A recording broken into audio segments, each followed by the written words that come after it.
अस्सलाम वालेकुम स्टूडेंट्स। तो अभी हम बात करेंगे ट्रांजिटिव वर्ब्स की। वर्ब्स का सिर्फ एक ही एस्पेक्ट हम देखेंगे, ट्रांजिटिव। इवन हम इनट्रांजिटिव भी नहीं देखेंगे। तो अगर हम डिफ़ाइन करें ट्रांजिटिव वर्ब्स को, ट्रांजिटिव वर्ब्स होते क्या हैं, तो अगर if, and I am using if so many times, but anyways, if we were to define transitive in easier terms, we would say कि it is a verb that takes an object, जिसके बाद में object आ रहा होता है, ठीक है। और intransitive उसके अगेंस्ट वो verbs होते हैं जिनके बाद हमारे पास ऑब्जेक्ट नहीं आ रहा होता सिंपली। उन केसेस में हमारे पास एडजेक्टिव आ सकता है अगर लिंकिंग वर्ब है, और कोई एडवर्ब आ सकता है अगर वो कोई सिंपल वर्ब है, लेकिन वो ऑब्जेक्ट उनके बाद इंट्रांजिटिव जो वर्ब्स हैं उनके बाद नहीं आता। अब ट्रांजिटिव वर्ब्स इतने ही हैं simply, but if we need to elaborate them further and further, तो उनकी कोई 4 टाइप्स हमारे पास आ जाती हैं। ट्रांजिटिव वर्ब की एक एग्जांपल पहले देख लेते हैं। आई एट ना, अगर मैं कहूँ कि आई एट, तो आगे क्वेश्चन आता है व्हाट, यानी एट अब हमारे पास एक ट्रांजिटिव वर्ब है। इसको कोई चीज चाहिए, इट नीड्स एन ऑब्जेक्ट जिसपे action could be transited. I think action could be transited या ट्रांजिशनड, एनीवेज। तो हमारे पास बात आ जाती है कि ऐसा वर्ब जो चाह रहा हो, जो अपना मतलब कंप्लीटली डिलीवर नहीं कर पा रहा ऑब्जेक्ट के बगैर, तो उनको आप ट्रांजिटिव वर्ब्स कहते हैं। जैसे ही आप कह दोगे ना आई एट हर ब्रेन तो आप जो आपका मीनिंग है वो स्पेसिफाई हो जाएगा, और नहीं एग्जैक्टली नहीं, लिटरल मीनिंग में नहीं लेना उसको, लिटरेरी बात की जा रही है पन के तौर पे। तो आई एट एप्पल, इसमें अब एप्पल हमारे पास जो है वो वर्ब का ऑब्जेक्ट है, और हमारा वर्ब जो है वो कंप्लीट हो जाता है। और ऑब्जेक्ट को जहन में रखें, पर्सन होता है, प्लेस होता है, चीज़ होती है जो कि एक्शन रिसीव करती है, without it the sentence feels incomplete. तो जो 4 टाइप्स हमने आज बात करनी है, उनमें मोनोट्रांजिटिव वर्ब्स हैं, डायट्रांजिटिव वर्ब्स हैं, कॉम्प्लेक्स ट्रांजिटिव वर्ब्स हैं, और लास्ट पे कुछ रिफ्लेक्सिव वर्ब्स भी मैंने ऐड किए हैं। तो मोनोट्रांजिटिव वर्ब्स देखते हैं। जैसे हमारे पास वर्ड आता है ना मोनो, इसका मतलब क्या होता है? वन, एक। बड़े स्ट्रेट फॉरवर्ड किस्म के वर्ब्स होते हैं, इनमें कोई कॉम्प्लिकेशन नहीं है, कोई चक्कर नहीं है, कोई टेंशन नहीं है। सिंपली वर्ब के बाद ऑब्जेक्ट आ रहा होता है। शी बोट अ हाउस, आप पूछते हैं शी बोट व्हाट, तो आप आंसर कर देते हैं अ बुक या a house, whatever. The dog chased the cat, अगर आप पूछते हैं चेस्ड हु, तो आपको आंसर आ जाता है द कैट। इसका मतलब है कि ये ट्रांजिटिव वर्ब है। He wrote a letter, wrote what, तो हमारे पास उसका जवाब आ जाता है अ लेटर। उसके अलावा और इनमें मोनोट्रांजिटिव वर्ब्स में कोई कॉम्प्लिकेशन नहीं है, स्ट्रेट फॉरवर्ड, वर्ब के बाद ऑब्जेक्ट है। अब ऑब्जेक्ट अगर मौजूद है तो वो मोनोट्रांजिटिव वर्ब्स है। और ऑफ कोर्स एक चीज याद रखें कि मोनोट्रांजिटिव आपके पास ट्रांजिटिव वर्ब की ही टाइप है, यानी पहले ये वर्ब ट्रांजिटिव है, उसके बाद अगर आप फर्दर देख रहे हो तब मोनोट्रांजिटिव है। ये चीज याद रखनी है।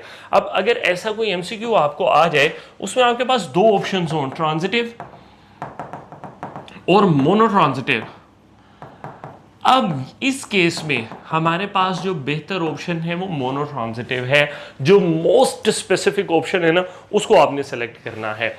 After that we have ditransitive. Ditransitive, di का क्या मतलब है? 2, तो यानी कि आपके पास ऐसा वर्ब होगा जिसके आगे 2 ऑब्जेक्ट आ रहे होंगे। अब 2 ऑब्जेक्ट अगर आ रहे हैं, उनको भी हम नाम दे देते हैं। हम एक को कहते हैं डायरेक्ट ऑब्जेक्ट, दूसरे को हम कह देते हैं इनडायरेक्ट ऑब्जेक्ट। अब डायरेक्ट ऑब्जेक्ट और इनडायरेक्ट ऑब्जेक्ट क्या है? The indirect object is the person और thing that benefits from the action. और उसके अलावा हमारे पास जो डायरेक्ट ऑब्जेक्ट है वो चीज होती है। एग्जाम्पल देख के समझते हैं। स्ट्रक्चर यही है आपके पास। शी गेव हिम, हिम हमारे पास इनडायरेक्ट ऑब्जेक्ट है जिसको बेनिफिट हो रहा है, जो एक्शन को डायरेक्टली रिसीव कर रहा है। अब क्या रिसीव कर रहा है? A gift.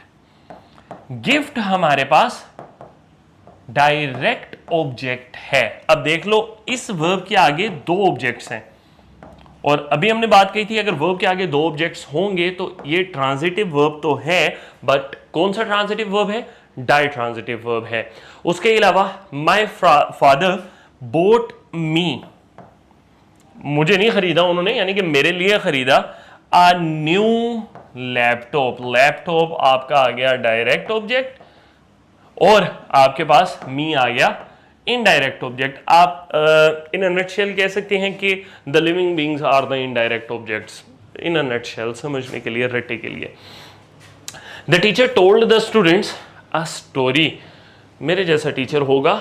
The students indirect object, story जो है वो डायरेक्ट ऑब्जेक्ट। दो वर्ब्स हैं हमारे पास और हमारा ये डाई ट्रांजिटिव वर्ब होगा। सिंपल सी चीज़ है, कंफ्यूज नहीं करना, ये सारे ट्रांजिटिव वर्ब्स हैं। ऑब्जेक्ट अगर बाद में आ रहा है तो ट्रांजिटिव वर्ब वो है।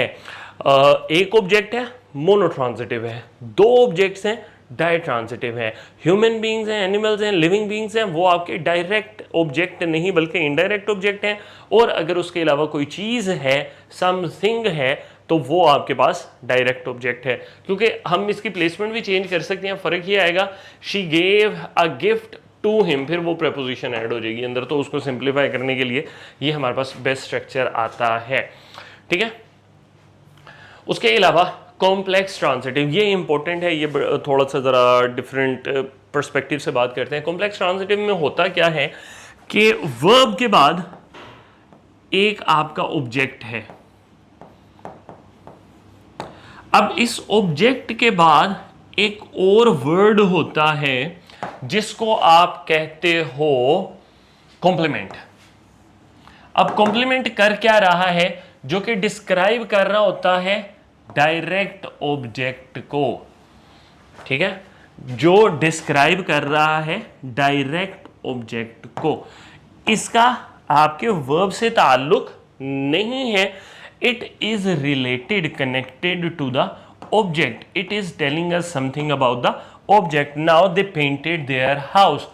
The sentence would be enough, sufficient. But if we add a color, then the color is telling us about the house, that after the painting of the house became purple. उसके अलावा they elected him president. Elected him. The sentence is enough till this point, to this point. But if we add something here, it is telling us about him.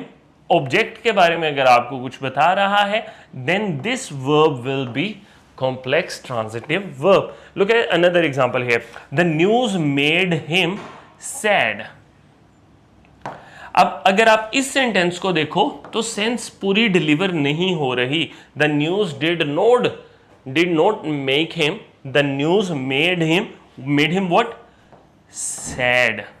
ठीक है, अब यहां पे made जो है वो ऑब्जेक्ट पे एक्ट कर रहा है और सैड जो है डिस्क्राइब कर रहा है उसकी स्टेट को, ऑब्जेक्ट की स्टेट को आफ्टर द एक्शन। ठीक है, ये चीज़ अब आपने याद रखनी है और इसमें कोई मुश्किल चीज़ नहीं है। जैसे आपके पास एडजेक्टिव होता है ना, जैसे एडजेक्टिव होता है ना, I am not stating adjective ही है, ये मॉडिफायर आप कह सकते हो, लेकिन ये काइंड ऑफ उसी की तरह काम कर रहा होता है और ऑब्जेक्ट को मॉडिफाई कर रहा होता है, ऑब्जेक्ट के कॉम्प्लीमेंट के तौर पे आपके सेंटेंस में आ रहा होता है। अब बात अगर आ जाए हमारे रिफ्लेक्सिव वर्ब्स पे, रिफ्लेक्सिव वर्ब्स आपने पहले सुना हुआ सर, रिफ्लेक्सिव प्रोनाउंस तो सुने हैं। रिफ्लेक्सिव वर्ब्स क्या हैं? तो जिनके साथ रिफ्लेक्सिव प्रोनाउंस आते हैं ना, उनको आप रिफ्लेक्सिव वर्ब्स कहते हैं। End of the story, easy. और तो अगर हम सेंटेंस देखें, इतना सारा जो लिखा हुआ है ना, उसमें यही कुछ लिखा हुआ है, ही कट हिमसेल्फ। हिमसेल्फ कट के साथ आ रहा है, तो कट हमारा जो है वो रिफ्लेक्सिव प्रोनाउन हो गया है। तो I don't know why do I make up these accents, पता नहीं। एनीवेज, रिफ्लेक्सिव वर्ब हो गया ये, क्योंकि इसके बाद रिफ्लेक्सिव प्रोनाउन आ रहा है। और रिफ्लेक्सिव प्रोनाउन और एम्फेटिक प्रोनाउन में फ़र्क क्या होता है कि एम्फेटिक प्रोनाउन एम्फेसाइज कर रहा होता है, रिफ्लेक्सिव प्रोनाउन जब यूज़ हो रहा है ना, शक्लें दोनों की सेम होती हैं, हिमसेल्फ ही आपके पास एम्फेटिक प्रोनाउन भी है। तो फ़र्क क्या आ जाता है कि आपका जो रिफ्लेक्सिव प्रोनाउन है वो सब्जेक्ट पे अपना जो एक्शन है वो वापस लेके जा रहा होता है। he himself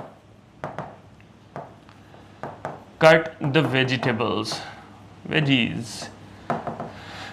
ठीक है। अब यहां पे ये हिमसेल्फ ही है, बट ये एक एम्फेटिक प्रोनाउन है, रिफ्लेक्सिव प्रोनाउन नहीं है। ये वाला फर्क थोड़ा सा एडिशनल है, याद रखें। तो एनीवेज, अब अगर रिफ्लेक्सिव प्रोनाउन आ रहा है, आपका जो एक्शन है वो वापस सब्जेक्ट पे मुड़ के आ रहा है, तो जो दरमियान में वर्ब है आपका वो रिफ्लेक्सिव वर्ब है। People, very easy, very straightforward, कोई इसमें इशू नहीं है। She introduce herself, now the action is again coming back to the subject. हम ऐसा नहीं कह रहे कि एक्शन किसी और चीज पे जा रहा है, तो वो एक्शन जब वापस आ रहा है सब्जेक्ट पे, तो ये जो दरमियान में वर्ब है ना, इसको हम कहते हैं रिफ्लेक्सिव वर्ब। सिंपल, ऑब्जेक्ट आ रहा है, इसके बाद भी तो ट्रांजिटिव तो है, और वो ऑब्जेक्ट रिफ्लेक्स बैक कर रहा है, इस वजह से हम वर्ब को क्या कह रहे हैं, रिफ्लेक्सिव वर्ब कह रहे हैं। Now get to the revision, आपकी छोटी सी रिवीजन है कि मोनोट्रांजिटिव एक ऑब्जेक्ट वाला ट्रांजिटिव वर्ब, डायट्रांजिटिव दो ऑब्जेक्ट वाले ट्रांजिटिव वर्ब। दो ऑब्जेक्ट कौन से, इनडायरेक्ट ऑब्जेक्ट और डायरेक्ट ऑब्जेक्ट। इनडायरेक्ट ऑब्जेक्ट में लिविंग बीइंग्स, रट्टा है ये, और डायरेक्ट ऑब्जेक्ट में नॉन लिविंग बीइंग्स या समथिंग, ठीक है। फिर कॉम्प्लेक्स ट्रांजिटिव में ऑब्जेक्ट और ऑब्जेक्ट का कॉम्प्लीमेंट, मॉडिफायर, जो ऑब्जेक्ट के बारे में इंफॉर्मेशन दे रहा होता है। रिफ्लेक्सिव हमारे पास जो वर्ब है उसमें वर्ब के बाद रिफ्लेक्सिव प्रोनाउन, जिस वजह से इसको हम रिफ्लेक्सिव वर्ब कह देते हैं। और एक एमसीक्यू जो आपके पास पेपर में था, the sentence is an example of they have painted their house. Now we have already explained the MCQ, so of course the correct answer is Charlie, complex transitive, because we have an object here and a word that is adding complement to the object। बाकी ये किसी भी और transitive verb की type में fall नहीं करता। तो that is all about transitive. ये चीज़ें अगर आपको ट्रांजिटिव वर्ब के बारे में आती हैं तो इंशाल्लाह if any question appears in your paper, तो आपका वो पेपर गलत नहीं होगा, क्वेश्चन गलत नहीं होगा। और प्रैक्टिस करें, मैक्सिमम प्रैक्टिस जो है वो हेल्प करती है यील्ड करने में ज़्यादा मार्क्स को। उसके अलावा अपना ख्याल रखें। थैंक यू, अल्लाह हाफ़िज़।